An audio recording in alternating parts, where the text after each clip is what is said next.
Live, deep in the heart of West Texas, it's the James Hendricks Show.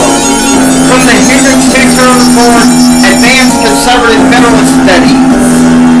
Get ready, folks. We're going to batten down the hatches. Many of you know my policy on reporting the news. Okay? The one thing that they tell you in journalism school, but they don't tell you, basically assuming, like the Prego spaghetti sauce, it's in that, is that there is always a news cycle. Especially since the advent of CNN, Communist News Network. What can I say? That used to be something, but now things change. Anyway, we all know, we all been bombarded by this, how do I say it? All COVID, all Russia, all Ukraine, all January 6th. Well, one story covers COVID. And here is all my pieces are in the American Thinker. Okay, here's the first one: the continued politicization of COVID. Okay, this piece is written by Brian C. Jundeff. He's a doctor. He says, from the beginning of COVID 2 years ago, health authorities and the media have been preaching, follow the science. But what they don't say is that it's not medical science that they are following, but instead political science. How else does one explain 7 new rules and recommendations contradicting past science regarding everything from natural immunity and off-label therapeutic to the futility of masks and social distancing? Okay, I'm going to be honest with you. Alright, now listen to me. How many of you feel like this? You know, you just had it up to here. You've had it up to here. I don't think it's just a polarization. I think it's a polarization. Oh, COVID this and COVID that, and, you know, and some news outlets are just inundating people. It's like, you know, how can I say this? It's like, you know, oh my gosh, the sky is falling.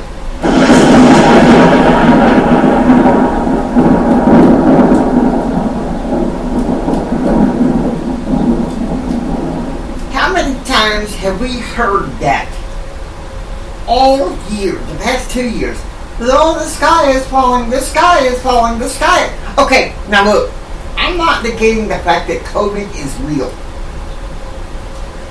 And there with the grace of God go I. But I refuse to live in fear. And there are days, like today, to be honest with you, when I am saddened.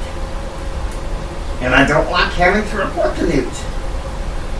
But here's another piece that makes a little bit more sense. It's also in the American Thinker. Awash in a sea of stupid. Okay? This was written yesterday by Clarice Feldman. It says, it's a weird feeling watching the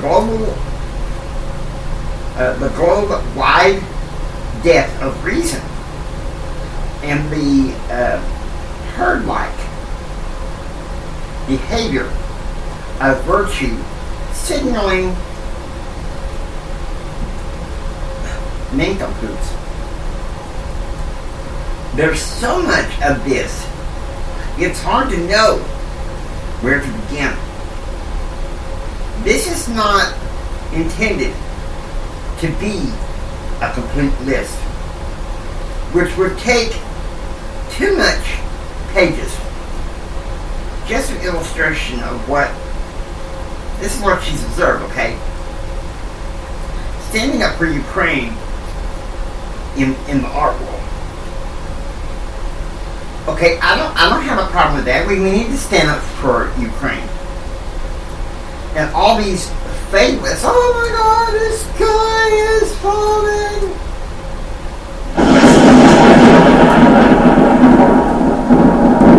Give me a break. I mean, come on. I realize that if we don't know history, we're bound to repeat it. That's what's going on.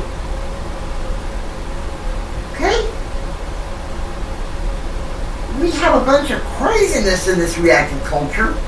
And I don't know about you, but sometimes I get tired about it. I had a news podcast going on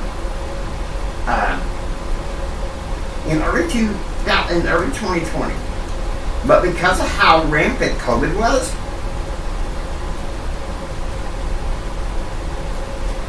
okay, here's one, the war on humor. Well, I have to be honest with you.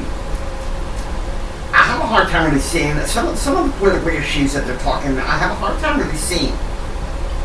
Because we can still be humorous, okay? This is something my old friend Jim Bob says, we gotta need to stop looking in the macro area to solve all our problems. And do the macro.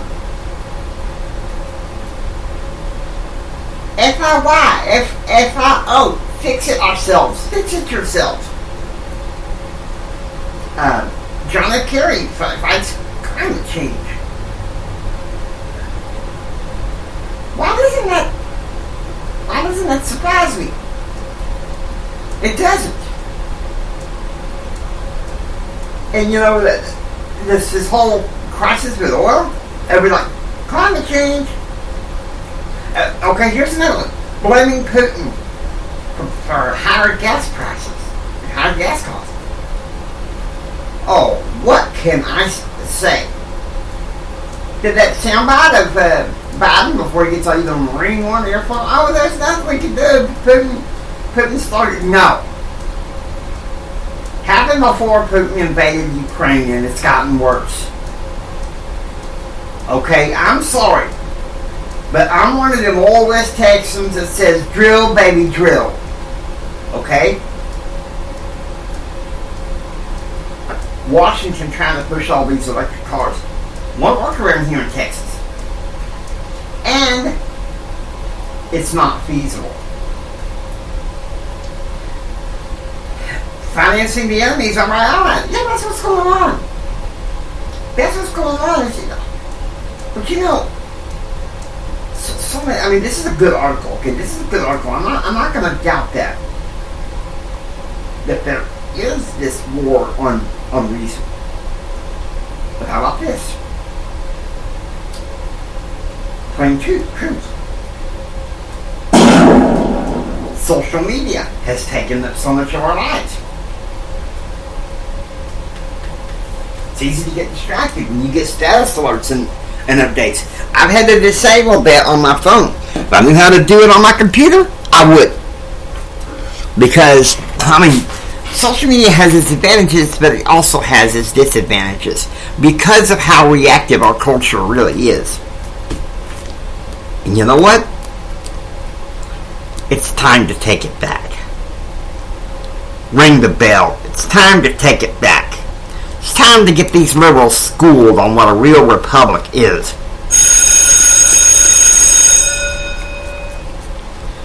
Okay? So now here's the thing. Here's the thing you need to know.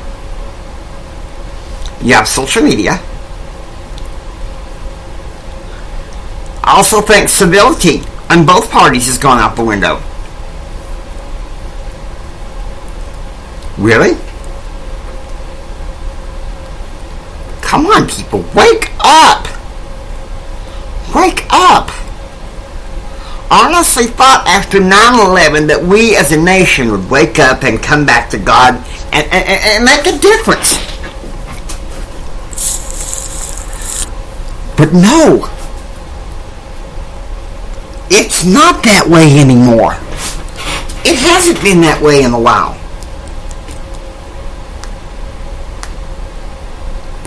And they're saying it's political science? I mean, the article makes good points, okay? I'm not going to doubt that. But the political science, I was taught that I received my bachelor's degree in Texas Tech. Wouldn't have gone that far. Whatever ideology you have, you check it in at the door in political science.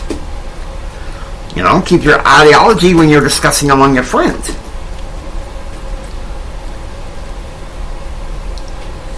Okay, so there you see.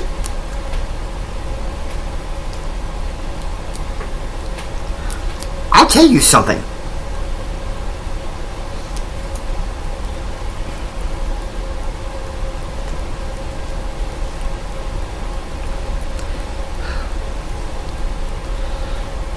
Now, I'm not saying that we have to do everything alone and rugged individualism. I'm not saying that. No one does that alone. No one does that alone.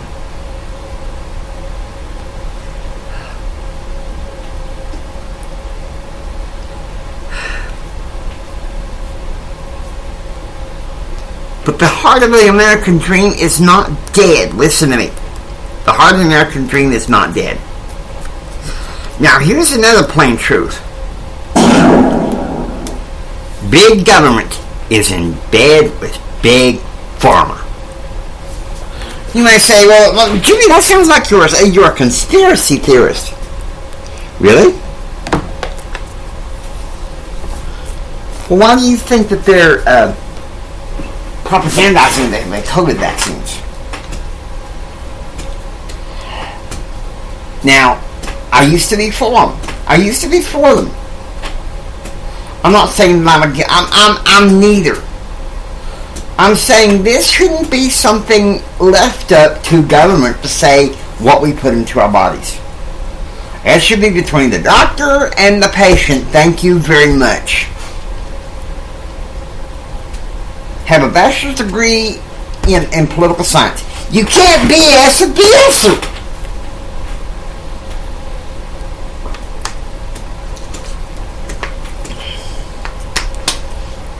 We are in denial. If we think that everything that's going on nowadays is terrible, well, let's just sit there and believe everything that's just going on in the news media. And plus, they're always saying, oh, let's lower the price of prescription drugs price caps. But then, who do you think is paying some of these government people's bills? Big Pharma. Number 3. The culture war has never set a more bigger divide between the standards of the world and the standards of the Lord. Okay? The standards of the standards of the world versus the standards of the Lord. And this is where I'm more, success-minded than just keeping up on which celebrities fall in love with which one, which one's ditching, who's in rehab and all that junk. We should be working on our own personal development.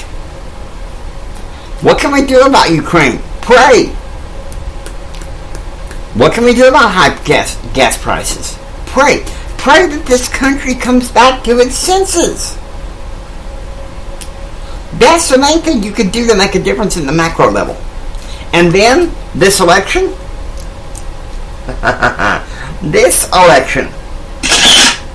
go out there and vote with your feet. Don't be intimidated by the reactive culture, okay? Listen to me.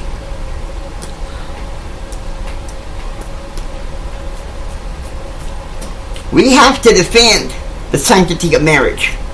We have to defend the right to life.